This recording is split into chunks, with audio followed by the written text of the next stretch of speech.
ಎಲ್ರಿಗೂ ನಮಸ್ಕಾರ. ಸಮಸ್ತ ಕರ್ನಾಟಕದ ಜನತೆಗೆ ಗೌರಿ ಗಣೇಶ ಹಬ್ಬದ ಆರ್ಥಿಕ ಶುಭಾಶಯಗಳು.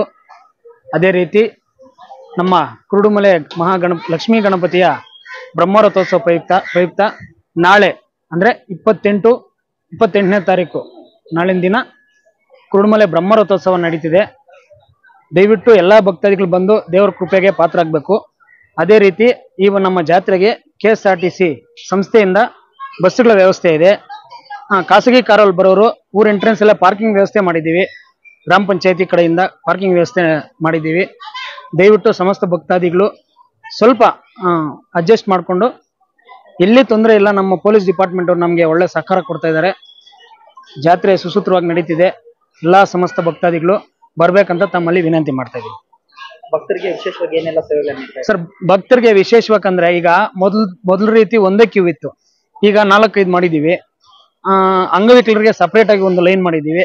ಅಂಗವಿಕಲರು ಬಂದು ದರ್ಶನ ಮಾಡ್ಕೋಬಹುದು. ಆಮೇಲೆ ಬೇರೆ ಬೇರೆ ಈ ಸೇವಾಕರ್ತರು ಬರ್ತಾ ಇರ್ತಾರೆ.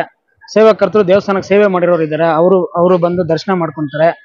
ನಾಳೆ 28ನೇ ತಾರೀಕು ಎಲ್ಲ ಸುಸೂತ್ರವಾಗಿ ನಡೆಯೋ ತರ ಎಲ್ಲಾ ಇಲಾಖೆಗಳು ನಮಗೆ ಸಹಕಾರ ಕೊಟ್ಟು ನಮ್ಮ ಜೊತೆ ನಿಂತಿದ್ದಾರೆ. ಮೊದಲನೇದಾಗಿ ಅವ್ರಿಗೆ ನಾನು ಧನ್ಯವಾದಗಳನ್ನ ಹೇಳ್ತೀನಿ.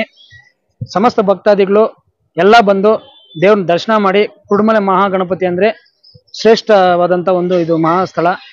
ಎಲ್ಲ ದಯವಿಟ್ಟು ಬರಬೇಕು ಅಂತ ತಮ್ಮಲ್ಲಿ ಮನವಿ ಮಾಡ್ತಾ ಇದ್ದೀನಿ. ವಿಶೇಷವಾಗಿ ಗಣೇಶ ಚೌತಿ ಆದ ನಂತರ ಬ್ರಹ್ಮರಥೋತ್ಸವದಿಂದ ಜನ ಕಿಕ್ಕಿರಿತಾರೆ, ವಿಶೇಷವಾಗಿ ತುಂಬಾ ತುಳುತ್ತಾರೆ.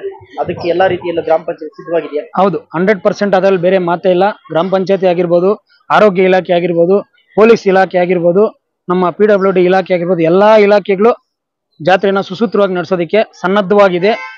ಅನ್ನದಾನ ಸೇವೆ ಇದೆ. ಮೇನು ಭಕ್ತಾದಿಗಳಲ್ಲಿ ವಿನಂತಿ, ಅನ್ನದಾನ ಸೇವೆ ಇರುತ್ತೆ. ಎಲ್ಲ ಬಂದು ಅನ್ನದಾನ ಸ್ವೀಕರಿಸಿ ದೇವರ ದರ್ಶನ ಮಾಡಿ ಪ್ರಾಪ್ತಿ ಆಗ್ಬೇಕು ಅಂತ ತಮ್ಮಲ್ಲಿ ವಿನಂತಿ ಮಾಡ್ತಾ ಇದ್ದೀನಿ.